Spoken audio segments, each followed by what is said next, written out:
Usa ka pagtuo, usa ka tingog, usa ka katawhan.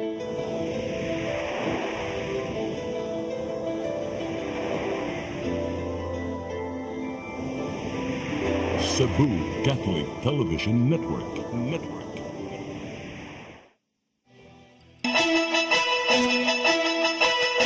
Uluhan sa mga balita sa Sayri 47. 600 ka mga transferee voters sa siyudad sa Mandaue. Kasuhan sa kampo ni dismissed Mayor Jonas Cortez. Alternate parallel runway sa Mactan Cebu International Airport. Giinagurahan kagahapong adlaw. 118 ka mga pulis sa Cebu City Police Office gipaupo sa kinalit nga drug test. 3 ka mga lalaki na aktuhang nangawat og motor sa dakbayan sa Dumaguete sa Negros Oriental. Sugbo, Kabisayan ug Mindanao, Pilipinas ug katawhan kutos maabot sa tong Sibya sa tibuok kalibutan mayong hapon. Live kita karon sa CCTN Channel 47 ug kini ang tulumanon sa nagunang kasayuran nga angay natong masayran. Sa nga ni Attorney Danica Caballes, ako si Dennis Tabar ug kini ang Sayri 47.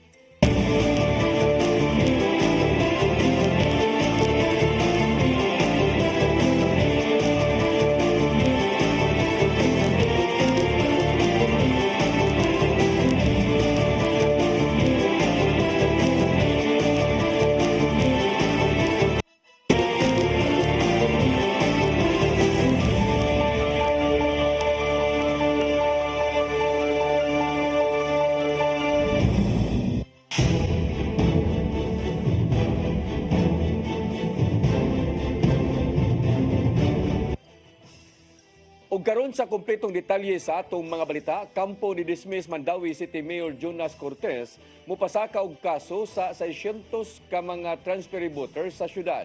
Ilang gi-question ang registration sa mga botante o giingong wa kini nagpuyo sa Mandaue. Ang kasayuran ihatod ni Mary Rose Sagarino. Gikatakdang mupasaka og petition for exclusion ang kampo ni dismissed Mandaue Mayor Jonas Cortez sa moabot sa 600 ka mga transferee voters. Gikwestiyon nila ang registration og ingong wala kini nagpuyo sa syudad. Matod ni Ernie Manatad ang petitioner og nirepresentar sa kampo nga nagsugod ang reklamo human matod pa ilang nabantayan ang pagsaka sa gidaghanon sa mga transferee voters. Lain-lain silang lugar, ma'am, ang ilahang mga tingkanan, but upon verification, wala dito sila makita sa barangay or sa specific forum or community nga ilang i-claim na may ilang address. Ang petisyon nga tarungan nga ang katungod sa pagbutar gitagana alang lang sa mga kwalipikado nga mga residente base sa konstitusyon ug mga hingtungdan nga balaod. Part man na sa ato ang responsibility at duty siguro na magbantay ta nga kanang honest ang ato ang proseso sa elections, mas especially sa election mga register of voters, to avoid flying voters, kana mangyayari na. Mao na ato ang atong commitment sa COMELEC na kitang mga Mandawianon should also be vigilant about that. Ang petisyon naghangyo sa korte sa pag-exclude o dili pag-apil sa maong mga transferee sa listahan sa mga botante. Base sa COMELEC resolution, ang rekisitos aron makaparehistro kinahanglang 18 anyos ang edad pataas, lumulupyo sa Pilipinas sud sa labing minus usa ka tuig ug 6 ka buwan sa dapit diin siya nagsugyot nga mobotar ug kinahanglang wala kini ma-disqualify sa balaod. Samtang sa pagparehistro, ang gikinahanglan lang nga magda og valid ID ug dokumento sama sa national ID, postal ID, PWD, student ID, senior citizen, barangay clearance o guban pa. Apan sa dili pa aprobahan ang application, ipaubos ang registrant sa Election Registration Board hearing. Kung walay reklamo sa nagkadayang partido, kini aprobahan na sa board o mahimo na nga rehistradong botante. Mary Rose Sagarino, CCTN News. Porsigido si Cebu City Mayor Raymond Alvin Garcia nga pahamtangan og silot ang siyang sa mga tindahan nga nakalapas sa liquor ban panahon sa sinulog. Gitunan sa City Legal Office ang depensa sa mga balay imnanan human giisyuhan og show cause order sa Business Processing and Licensing Office. Nasakpan ang maong mga establishmento sa pag-serve og ilimnong makahubog bisan pa man og gidili kini ato sa sinulog Grand Parade. Gipaabot karon sa mayor ang mamahimong sugyot sa City Legal Office aron makahimo og dinali ang lakang. Maong hayan silutan kini ni Garcia aron dili na masubli pa ang maong kalapasan sa ubang mga tindahan.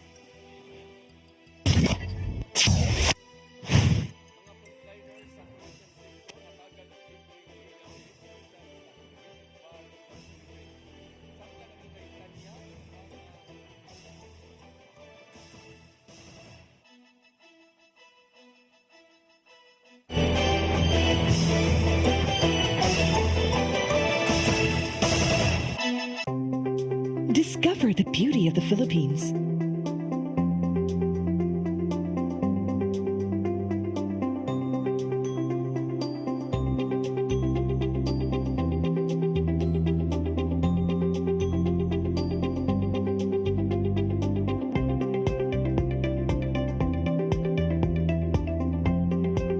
With Philippine Airlines, the country's flag carrier.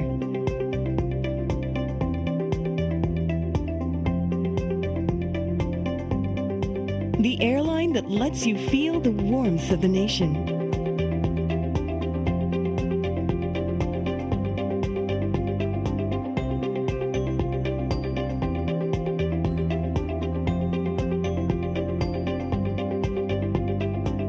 Mabuhay!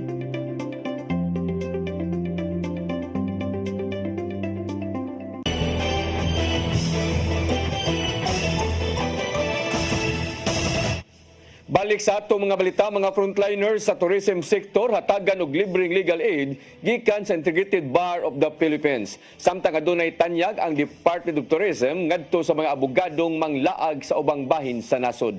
Ang kasayuran ihatod ni Gian Navarro. Buot sa Department of Tourism nga matabangan pa ang mga nanarbaho sa mong sektor kung hisgutan ang legal nga panginahanglanon. Ato sa 20th National Convention of Lawyers kagahapon, gitaho ni Tourism Secretary Cristina Garcia Frasco ang nimong pagpakig-alayon ngadto sa Integrated Bar of the Philippines. Muhatag ang IBP og legal aid ngadto sa mga frontliners nga nangalagad sa tourism sector aron sila matabangan. Sumapa ni Frasco nga gisiguro nilang mas makahatag ang mga frontliners sa tourism industry og may nitong pag-abi-abi ngadto sa tanang mga lokal ug langyaw nga bisita. The partnership between the Department of Tourism and the IBP exemplifies the unifying power of tourism and the value of collaboration and shared responsibility in nurturing a sustainable and inclusive future for our nation. Isip pagsuporta na usab sa legal industry, muhatag ang DOT og mga insentibo ngadto sa mga abogado nga manglaag sa bisan asang bahin sa Pilipinas. Gipangandaman sa IBP ug DOT ang privilege card alang sa mga abogadong nalakip sa maong grupo. Gamiton kini aron makakuha og diskwento sa mga managlaing kan-anan o pagpanglaag sa mga establishmentong accredited sa DOT. Dugang pa ni Frasco nga pinaagi sa mong tanyag, mas mapanalipdan pa ang katungod sa matag usa sa higayong manglaag na sa Pilipinas. Lawyers ensure that the rights of communities are protected, laws are respected, and the beauty of our destinations is sustained, not only through legal advocacy, but through your unwavering commitment to the welfare of our stakeholders. Gikalipay sa National President nilang si Attorney Antonio Pido among tanyag gikan sa Department of Tourism dungan sa pag-ila mismo sa pagpaningkamot sa mga abogadong sakop sa IBP. Kini na ang resulta sa ilang pagpakigalayon human sila nagpinirmahay sa Memorandum of Agreement kaniadto. Gian Navarro, CCTN News. Department of Labor and Employment 7 aninguhang makapaygayon og mga job fair matag buwan. Ilabi na nga niabot og 97% ang employment rate sa Central Visayas. Ang kasayuran ni hatod pagbalik ni Gian Navarro. Usa sa mga gisiguro sa Department of Labor and Employment 7 mao ang kaigayunan sa pagpanarbaho sa matag usa sa Central Visayas. Karong adlaw nagpahigayon sila og nationwide job fair sa Robinson's Galleria, Cebu, diin gidagsa kini sa libuan ka mga nangita og trabaho. Kapin 4,000 ka mga bakanting trabaho sa lokalidad ang nagpaabot gikan sa 25 ka mga employers ug manpower agencies. Sagad sa mga bakanting trabaho nagagikan sa managlayng establishmento, business process outsourcing kon BPO companies ug daghan pa. Usa sa mga hard on the spot na kining ulitaw gikan sa lungsod sa Konsolasyon, human siya nang apply isip service crew sa kananan. Hatagan nang niya una og pagtagad ang panginahanglanon sa pamilya bisan pa man og nihunong una siya sa pagtungha sa kolehiyo. Gamay daghan bugigikan nga wala ko nang dawat nga na. Mo gapon bag graduate na ko. Ngita gyapon yung trabaho. Sumapa sa information officer nilang si Roberto Cabardo nga naninguha ang kalihukan nga makabaton og mayong kahigayunan sa pagtrabaho apil na ang fresh graduates. So we're encouraging the public, especially those who are out of work, to apply and be here, prepare the documents properly so that dito talaga ay magkatrabaho kayo. Aron mas masiguro among kausa, naninguha ang ahensya nga makapahigayon og job fair matag buwan. Subay kini sa nagkasakang demand sa labor force sa rehiyon. Director Attorney Roy Buenafe even mentioned that this event is just a start. We're hoping to have it on a monthly basis. If not, the most siguro is we can also do it on a quarterly basis. Samtang gitaho sa Dole 7 nga nasa 97.1% ang employment rate sa Central Visayas ning kasamtangan. Sagad sa mga nanarbaho, may labot na ang pagtudlo, services ug uban pa. Mga taga nila og pagtagad ang ubang mga natad aron makabot ang demand sa mga bot nga makabaton og trabaho. Our mga fast food industries, they also have that great pie of the total number of job mga job vacancies nga atong gikinahang karon ug doon na puti mga sa atong skills mga carpenters. Paro, CCTN News. Mula pa sa 15,000 ka mga negosyo ang nagparehistro sa business permit renewal sa syudad sa Mandaue. Sa paghuman karong adlaw sa extension moabot usab og kapin 1 billion pesos ang nakolekta sa Business Permit Licensing Office. Apan matod ni Attorney Walter Shane Lumbre, ang Operations Division Head sa BPLO, nga gilauman nga musaka pa ang koleksyon. Giawhag ang mga negosyante sa pagbayad na sa ilang tax aron dili maka-penalty og 25% nga surcharge. Gawas sa business permit renewal, aduna pa usay mga laing nga mga kolektahonon ang BPLO. Ang renewal ang pinakadakog bulk of the payments or collection sa business tax. Pero all throughout the year, naman tayo mga new applications, quarterly applications, di raman sila mambayad na. So, mo reflect man ang atong collection based sa pagbayad na upon payment, cash basis nga na ba? Musunod, alternate parallel runway sa Mactan Cebu International Airport. Giinagurahan kagahapong adlaw. Kanaog daghan pa mga balita sa pagbalik sa Sayre 47.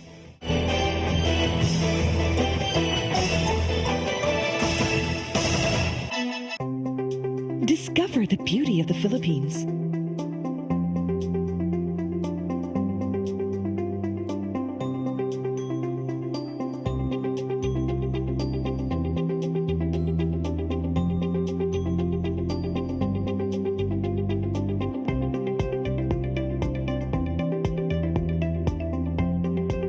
With Philippine Airlines, the country's flag carrier.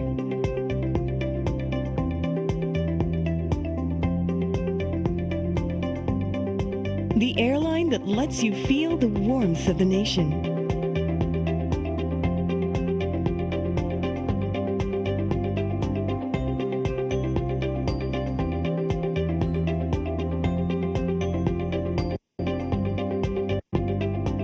Mabuhay.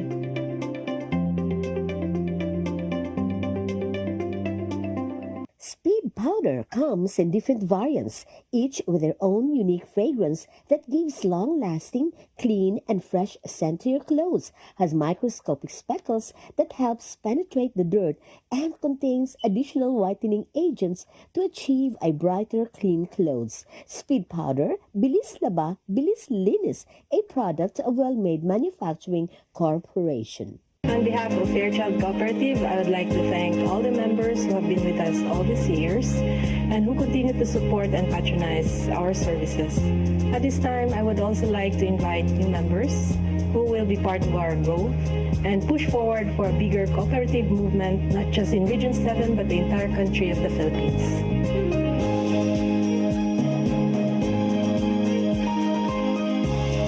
Fairchild Cooperative. Your cooperative, your community, your partner for life.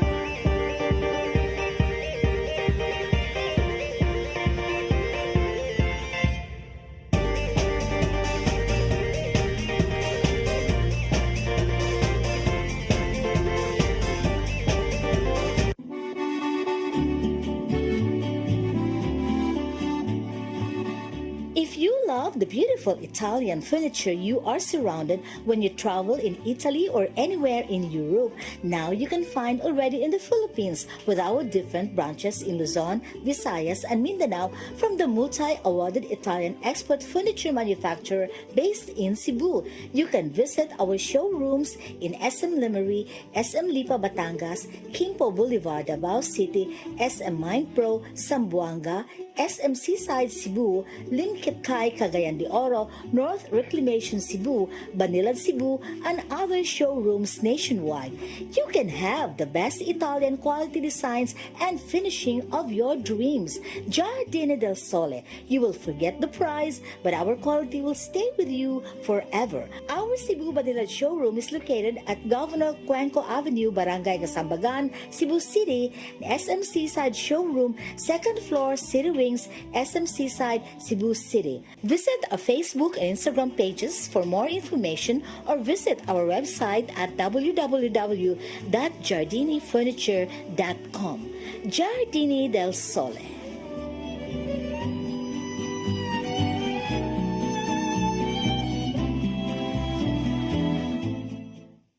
Let your appetite be just right at Sixto and Bening Meat Store. Sixto and Bening Meat Store specializes in chorizo, tocino, beef, and pork tapa. Sixto and Bening Meat Store is located at stall number 4849, Unit 1, Meat Section at the Carbon Public Market, Cebu City, with telephone numbers 256-1581 and 259-6569. It's the place where you can find the best meat deal in town.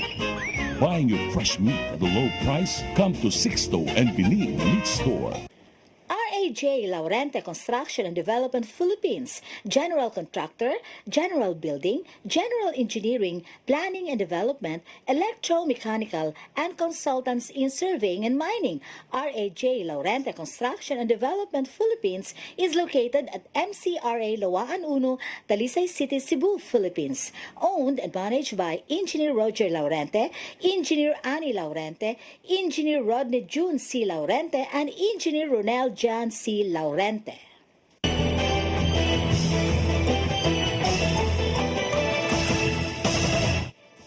Balik sa ato mga balita, alternate parallel runway sa Mactan Cebu International Airport gianigurahan kagahapon adlaw. Pinanguluhan kini ni Presidente Ferdinand Bongbong Marcos Jr. Ang MCIA maoy labing una dinhi sa nasod nga dunay parallel runway o ga nakaangkon o ga pagdaig sa presidente. Ang kasayuran ihatod ni Cristel Joy Filerca. Nauna na naman, inunahan na naman ng Cebu ang Maynila. Dahil matagal na natin pinaplano yung sa Maynila, pinag-uusapan pa lang yung sa Maynila, tapos na yung nandito sa Cebu Mactan. Kini ang nahimong reaksyon ni Presidente Ferdinand Bongbong Marcos Jr. sa dihang giinagurahan ang alternate runway sa Mactan Cebu International Airport kagahapong adlaw.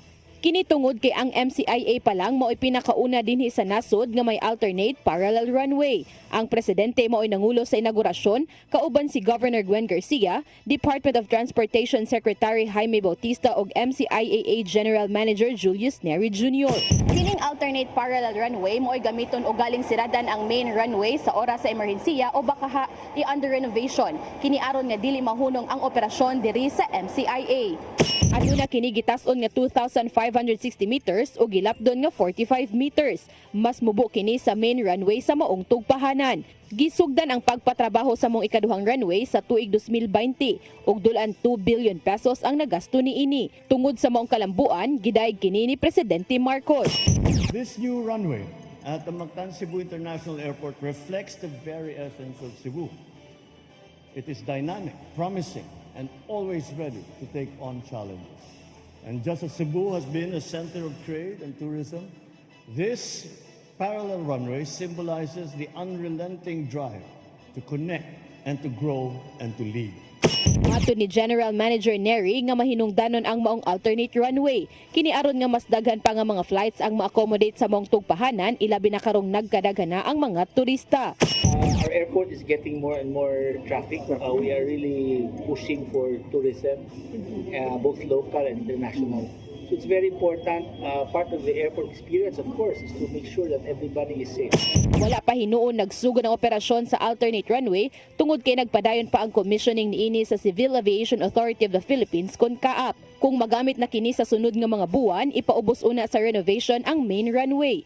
Kung fully operational na ang alternate runway ug dahuman na usab ang renovation sa main runway, ang duha na ka runway ang dunganon sa paggamit. Ang usa para sa mo take off ug ang usa para sa mo landing nga mga eroplano. Crystal Joy Felerca, CCTN News. Presidente Bongbong Marcos Jr. buot makikita ni US President Donald Trump sa umaabot nga panahon. Gawas nga magpakisayod sa kahimtang sa mga Filipino immigrant. Buot niyang maklaro ang pagpahunong sa foreign aid. Ang kasayuran ni hatod ni Gian Navarro. Sawa pa niuli sa kauluhan, human mibisita sa Subo. Gikumpirma ni Presidente Ferdinand Bongbong Marcos Jr. nga makikita siya kang US President Donald Trump sa umaabot. Kini ang nakit-an niyang higayon aron tukion ang managlayng mga isyung giatubang tali sa relasyong Pilipinas o Estados Unidos. Sama na lang sa pagbinayloay sa mga produkto kon trade, depensa ug seguridad sa soberanya ug ang bag-ong pulisiya bahin sa immigration sa Amerika. May numdumang ni Mando si Trump nga ihunong una ang pagpanghatag og hinabang gikan sa ilang nasod paingon sa ubang mga lugar. Maungbuot pa kining sutaon ni Marcos Jr. aron matagan og katin-awan ang pagpahunong una sa foreign aid. Dungan pa nga ang mismo mga ahensya sa US government wa pa nakasabot kung unsa man ang buot nga ipasabot sa nahimong mando ni Trump. Even the agencies involved in the US government, hindi nila naintindihan what it means. Ano yung tatamaan, saan yung mabawasan ang aid fund. So, well, this is what happens. These are the growing pains of a new administration. Dili pa hinuon matataw sa presidente kung kanus amay tabo ang panagkita nilang President Trump. Apan, gilauman niya makahatag og impluwensya ang Pilipinas bahin sa mga bag-ong pulisiya ubos sa kasamtangang administrasyon. Kay tungod sa pagbag-o sa matang sa pulisiya, laumang mabalik sa Pilipinas ang gatusan ka mga Pilipino na kabase ng unta sa Amerika. Diin natagumpa ang ilahang immigration process. By which time I will have a chance to visit with President Trump, and we can discuss it with a better understanding of what the policies are. Ian Navarro, CCTN News. Traffic Enforcement Agency o Mandawi kuntim mo endorso og 32 ka mga traffic enforcers apil nga ang mga job order personnel ngadto sa Land Transportation Office alang sa deputization. Mahimo na silang maka-issue sa umaabot og mga adlaw og temporary operators permit. Ang kasayuran ihatod ni Mary Rose Sagarino. Gikatakdang mo paubos sa capacity building seminar ang 32 ka mga personnel sa Traffic Enforcement Agency of Mandawi kun team. Ang sakop sa Land Transportation Office 7 ang mopahigayon sa tulo ka adlaw nga seminar kabahin sa mga lagda sa trapiko. Giendorso sa team ang ilang 32 ka traffic enforcers diin 22 ni ini ang job order personnel. Allow nila sa LGU setting nga magka-issue og ka na ma-deputize and at the same time magka-issue og ka ng TOP. And subsequently, gi-allow po nila nga ma-deputize ang mga JOs, not only katong plantilla permanent nga employees ba. Bisan pa sa pag-endorso, dili tanan ang dawaton sa LTO tungod kay kinahanglan sila makapasar sa exam ug ubang rekisitos. Kadto lang mo comply ug makapasar sa exam ang ma-deputize. Gawas sa written exam, kinahanglan usab silang mosumiter og clearance mo pailawom sa medical examination, lakip na ang psychiatric evaluation. Tinguha sa team nga adunay 15 ngadto sa 20 ka traffic enforcers ang ma-deputize. Sa higayon nga ma-deputize ang mga enforcer otorisado nga maka-issue og temporary operator's permit. Kung dili man nato kinahanglan nga i-deputize tanan, basta naa lang tay deputized nga kanang para man lang sad ba nga kana ganing magkat-on sa ning mga traffic violators Giklaro usab ni Rituya nga ang mga deputized nga enforcers dili pwedeng maka-issue og citation ticket og TOP alang sa samang kalapasan. Mary Rose Sagarino, CCTN News. Giumentuhan sa City Social Welfare and Development Office kun CSWDO ang madawat nga financial assistance sa mga nasunugan sa Barangay Paho, Dakbayan sa Lapu-Lapu karong Lunes. Kung diin doble na sa naandan nga kantidad ang madawat nga assistance sa 34 nga na nag-iya og mga panimalay. Ang kasayuran hatod ni Crystal Joy Pelerca.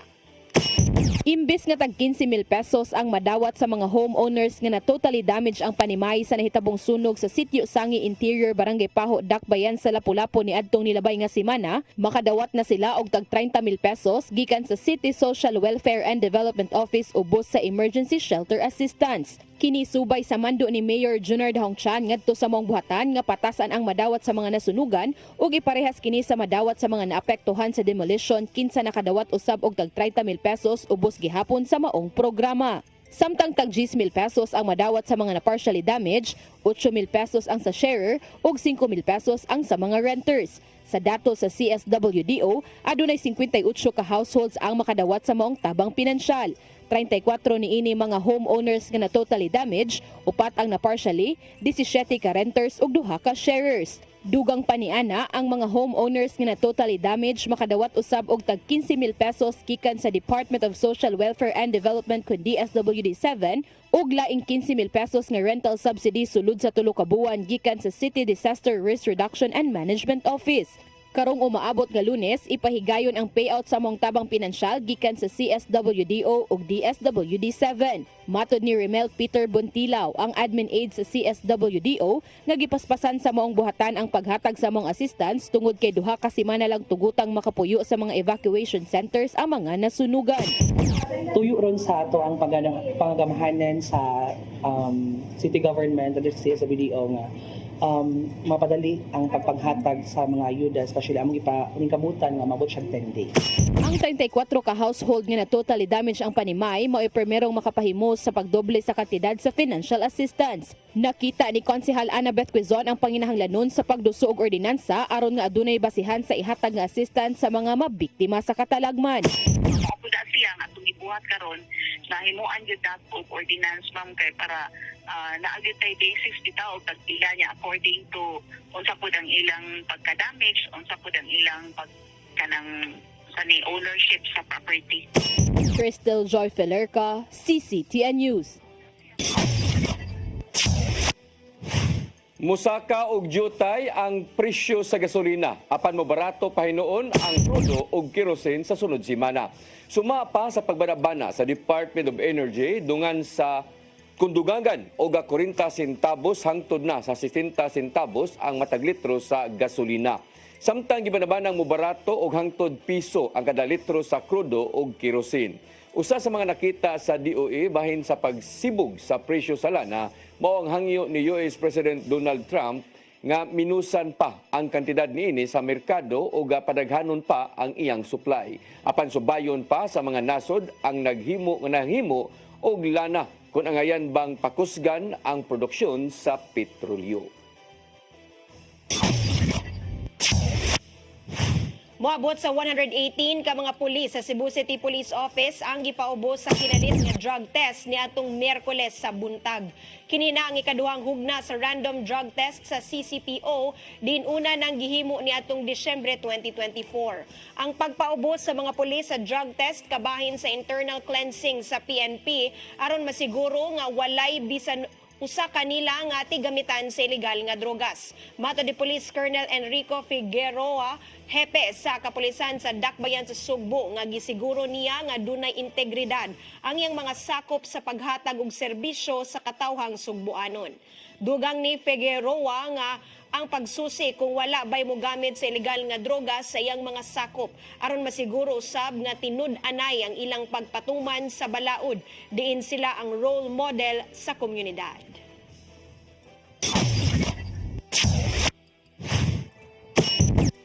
Mosunod, tulo ka mga lalaki na aktuhang nangawat og motor sa Dakbayan sa Dumaguete sa Negros Oriental. Kana og daghan pa mga balita sa pagbalik sa Sayre 47.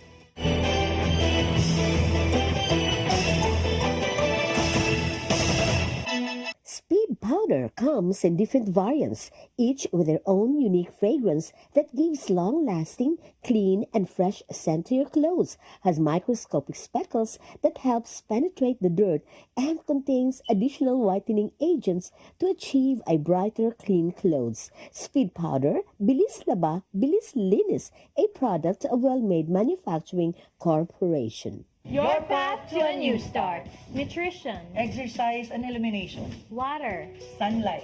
temperance, Air. rest and recreation. And most of all, Trust in God. Learn from our doctors. Be blessed by the testimonies of our overcomers. Ang inyong programa, Alang sa may sakit, walay sakit, ug dili ganahan magkasakit. Ozone Med Wellness Clinic New Start. Napapanood every Saturday 8 to 9 a.m. Dinhilang sa CCTN Channel 47. New Start, Ozone Med Health and Wellness Talk. Bisitaha ang Ozone Med Wellness Clinic na himutang sa BPI Cebu Corporate Center, Luzon Avenue, corner Archbishop Reyes Avenue, Cebu City. For your printing needs, come to Stitches and Wear. We print t-shirts, jackets, towels, caps, factory, office, and sports uniforms, bags, embroidery products, mugs, umbrella, and other giveaways. For inquiry, contact Samson O. Chu, General Manager, care of Cebu Cube Ice Compound, M. Sinisa Street Extension, Kasuntingan, Mandawi City, Cebu. Telephone number 6332-268-0696 and 346-3358. Cell phone numbers 0916-9263-5216, 0922-890-3302, and 0917-631-3584. Or email us at stitchesandwear@yahoo.com, stitchesandwear@gmail.com, and samichu168@yahoo.com.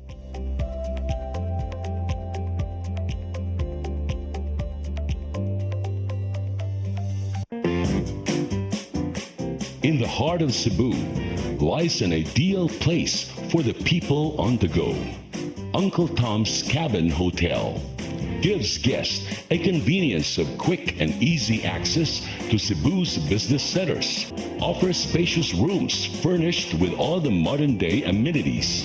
Uncle Tom's Cabin Hotel, located at NP Yap Street, Barangay Capital Site, Cebu City. For reservations, call 032-888-8667.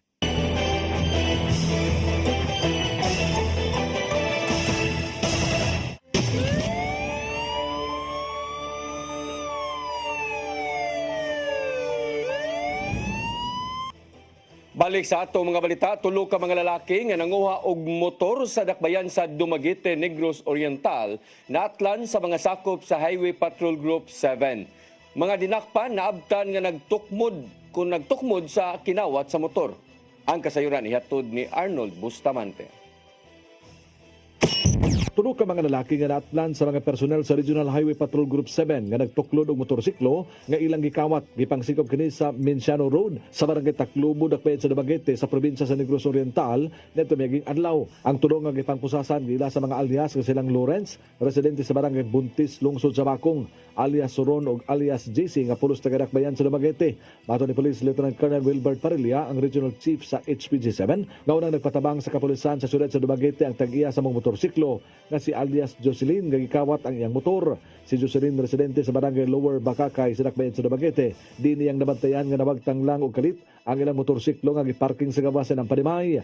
Dali nga gipaalarma sa Dumaguete City Police Station ang maong insidente o gipahibaw nila ang HPG Negros Oriental nga mirespondi usab dayon sa paglibot sa mga personal sa HPG7. Ilang naabtan ang tulo sa Menciano Road sa barangay Taclobo nga nagtukmod sa motorsiklo nga mitakdo usab sa gihulagway sa biktima. Katungod ani giipikturayon ang pagdakop sa tulo ka mga suspek sa paghiling sa motor. Mitakdo usab ang engine o chassis number niini sa rehistro nga gihuptan sa biktima. Mato ni Parilla nga una pa nga nadagpan sa kapulisan ang maong mga suspek ug dako ang posibilidad nga natripan lang sa tulo ang motor nga may hinungdan nga ila kining gikuha. Based doon sa initial nga interview nila sa complainant nga iyahang gipark ang iyahang motorcycle in front sa ilahang balay, and then later on iyahang na found out nga wala na dito ang iyahang motor, and then he was asked by our provincial team leader nga si PSMS Budo regarding sa paghitabo. So nag-inform siya nga ang iyahang motor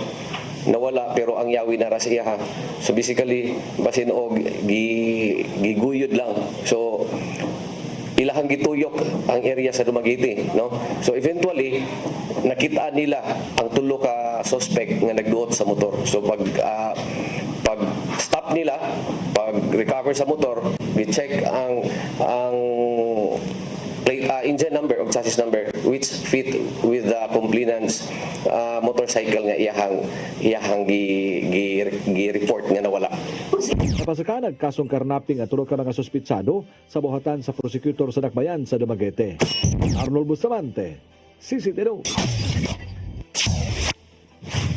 Tulo ka mga tao ang naangol human mabangga sa tindahan ug nahagbong sa pangpangang usa ka truck de karga sa Provincial Road sa Sitio Bokyol, Barangay Poblasyon 3 sa syudad sa Karkar. Nakaangkon og samad og bunog sa kalawasan ang driver nga si Dioneso Batcho, anak sa tag-iya sa tindahang si Ray Lawrence Lauron ug helper niyang si Christopher Coyson.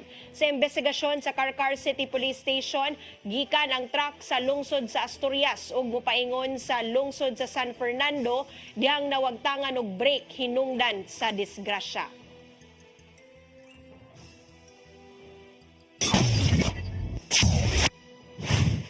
Kapulisan sa lungsod sa San Fernando dili pa makatumbok kung naghikog o aduna bay foul play ang kamatayon sa mag-inahan sa barangay Balod sa maong lungsod. May nunduman nga nakapagan sa ilang higala ang patayng lawas sud sa ilang barong-barong nga Panimay. Ang kasayuran ihatod ni Arnold Bustamante. Wala pa sirad sa kapulisan sa lungsod San Fernando ang investigasyon sa kamatayon sa inahan og sa 3 anyos nga anak niini nga napalgan na lang nga wala na kinabuhi sa sulod sa barong-barong nga ginama sa Trapal sa sitio Tambi sa barangay Balod sa maong lungsod. Mato ni Police Major Michael Hingoyo ng Hepe San Fernando Police Station nga gipangsubay na nila ang tanang impormasyon gikan sa habig sa mga saksi aron nila makuha ang tanang kasayuran kung doon bay naghimo sa krimen o nagkutlo ang inahan nga si Marites Cabaluna o giapil nini ang iyang tulo pa ka tuig nga anak babae. Lagip silang ipaubos sa investigasyon ang higala sa biktima nga si alias Dorlin nga may unang nakadiskubre sa mga biktima human nga iyang gi-vlog ang pagsusi niini sa gikatulgan sa inahan ug anak lakip na ang kanhilibin partner niini nga si Victor Bolo. So ato ani we are thoroughly looking sa kaning kaso kuya. Ato lang gi-gather gyud ang mga necessary na mga evidence no ug makuha na to diri kung unsa doy background para maka-determine gyud ta kung unsay mga circumstances aning di gyud na maayong panghitabo yung heartbreaking na incident kuya. So ang ato ang kapulisan diri ginatan-aw gyud tanan na angle na possible relative aning pagkamatay sa duha na to ka biktima. Napaubos na sa autopsy ang patayng lawas sa inhanog anak, pinagi sa abag sa lokal nga kagamhanan sa lungsod San Fernando. Ug gidakda nga mogawas ang resulta niini sa sunod semana. Dinhi masayran mato ni hingoyon kung nga nakainom bagyon og hilo ang mga biktima base sa nakuha nga insecticide sa crime scene. Murag posible daw kuya ha, nalay na chance na ingon anak kuya. Pero at least makita lang po dito, masiguro na to sa autopsy na walay foul play, walay mga injury, ingon anak gani. Walay mga bunog sa lawas o unsa pa may mga other cause of death. Interview sa mga tigbalita kang Dorlin sa panimay niini, iyang gisaysay nga ang rason nga iyang giblog ang pagsusi sa gikatulgan sa mga biktima, mao pagpahibaw sa mga kabanay niini ang ilang sitwasyon. Nakapakita usab og video sa Dorlin sa mga investigador nga mihulga si Marites nga magkutlo sa kinabuhi uban siyang anak kung pugson siya nga papaulion sa syudad sa Danao. Ang kanilipin partner sa biktima nga si Victor Bolo wala mo tuo nga naghikog si Marites o kapilo ng iyang anak nga tungod ani gusto niya nga mapaubos gyud kini sa investigasyon. Arnold Bustamante, CCTN News. Mayor sa Dakbayan sa Naga, anda muabag sa nagpadayong investigasyon sa kamatayon sa mag-inahan sa Barangay Lutak. Kini aron makabot ang gipangayong hustisya sa pamilya. Ang kasayuran ni Hato di Gian Navarro. Anda moabag si Naga City Mayor Val Chong aron makabot ang gitinguhang hustisya ngadto sa kamatayon sa mag-inahan sa Barangay Lutak. Suportahan niya ang mga paagi ilabi na nga nagpadayon ang investigasyon sa otoridad aron hingpit nga mapriso ang gitumbok nga suspek sa linuog nga kamatayon. Ning simanahalang naukay ang tanan apil ang mayor sa kamatayon sa inahan ug duha ka mga anak sunod sa panimay human giingong gitigbas ni Carlo Camporedondo. Tungod sa kagrabe sa mong krimen, gisiguro ni Chong nga makuha gyud ang tiunay nga hustisya ngadto sa mga kabanay. Gawa sa imong monitoring sa kaso, abagahon usab sa Naga City Government ang pagpalubong sa patayng lawas sa mga biktima. Ingon man usab ang pagpaubos sa psychological treatment ug assessment sa batang nakalingkawas sa linuog nga krimen. Diyan ato sa mga panghitabo, gikan lang gid siya ni eskwela. Giandam na usab ang kagamhanan sa ihatag nga financial aid ngadto sa nabiling pamilya. Sa kasamtangan, subsob na ang investigasyon sa mga otoridad, samtang gitanggong una sa tambalanan ang suspek nga si Camporedondo. Gian Navarro, CCTN News. Mao kadtong naglangkob sa atong mga balita sa Sayre 47, ako si Dennis Tabar. Ako si Danica Caballes, hangtod Lunes pon sa inyong paboritong tulumanon. Sayre 47.